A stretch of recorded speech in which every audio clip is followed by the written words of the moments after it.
It's finally time, PlayStation.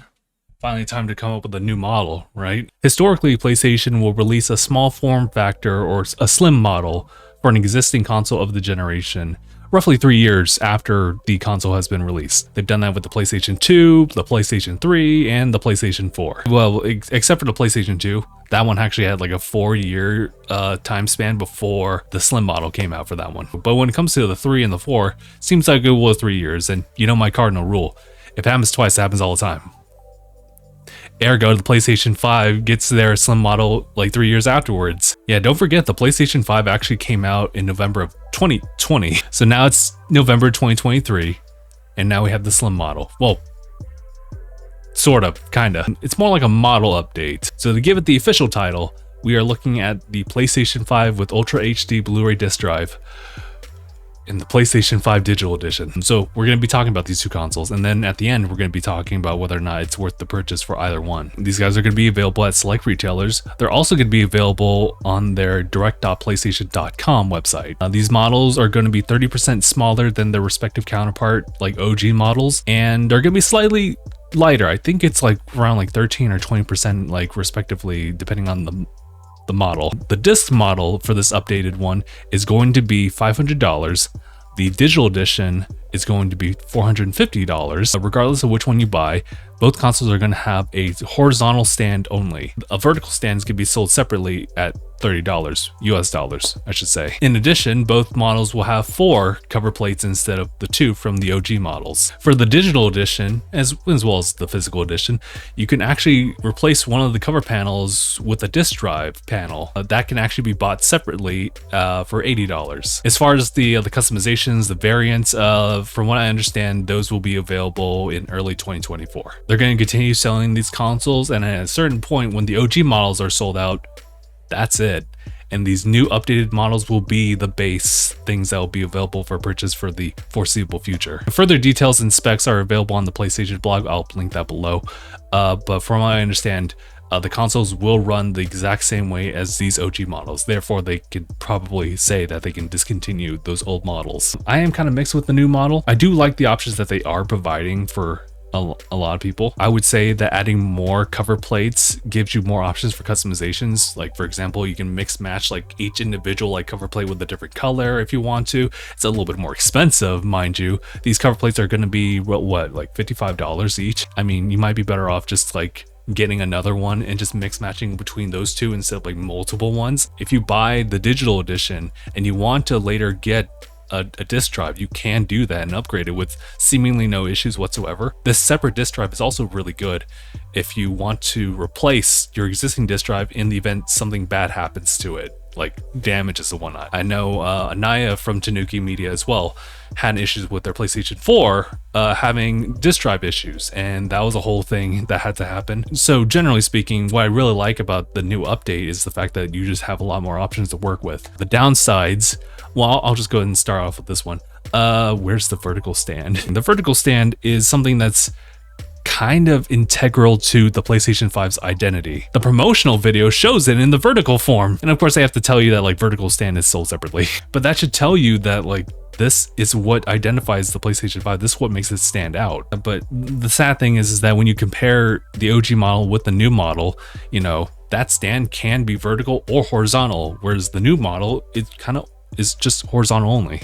So it's like, why did we just omit that option for people? I would also say that increasing the cost of the digital edition kind of is a detriment, because the OG model was just $400. So, you know, it's $50 more now. From the perspective of someone who's deciding on a new console, all of a sudden the PlayStation 5 like digital edition doesn't seem as viable as it was before, you know, when it was $50 cheaper. Kind of like setting aside the Xbox Series S, which is like $300 aside, and one can imagine like a decision between like buying the $350 Nintendo Switch OLED edition versus the PlayStation 5's like digital edition.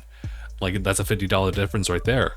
But when you compare it to the new model PlayStation 5, you're looking at like $350 versus $450. So like now that gap is widened up a little bit. Or rather, I guess that was my perspective when, you know, validating a $400 price point for this digital like only PlayStation 5 was the fact that it was much cheaper than like its physical like counterpart, so therefore it was like a cheaper way into like that ecosystem. I'd even say now, like throwing the Xbox Series S back into that like discussion, now it's a little bit more viable to get the Xbox Series S version, albeit there's no 4K or anything like that, but it's much cheaper now than say getting like the PlayStation 5's digital edition, or at least this new model, at $450. And then, you know, when you compare like the two of them, both the digital and the disc drive like edition, considering that the disc drive included is $50 more already, you might as well upgrade, because as a digital owner, if you want to like get that disc drive, it is $80 more.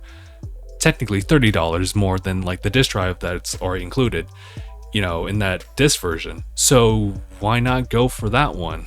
Now, albeit, like, you know, if you are a digital only person, you know, all more power for you. That's something like, well, if you ever considered, you know, preservation of the PlayStation 5 as far as like getting like disc only games, you're gonna have to cough up like $80 more. It's weird. I think it feels like PlayStation wants to appeal to like the digital only type of audience, but it seems like ultimately like physical is the way to go, like in the long run. And that's for all consoles, mind you. When you compare the digital versus the disc drive edition, it might as well be better for you to just go for the disc one, because otherwise, if you ever want to get that disc drive separately as a digital only person, then it's going to cost $30 more. So in conclusion, I believe this is a fair update to the models. There is a benefit for giving people a lot more options as far as like the customization of like their panels. The replacement of the disc drive is like super important in case something bad happens with that one. But like while doing so, I feel like there's been some not so like choice decisions made for like these new models, such as, you know, the lack of a vertical stand, or the fact that you have all these like additional parts that like are much more costly.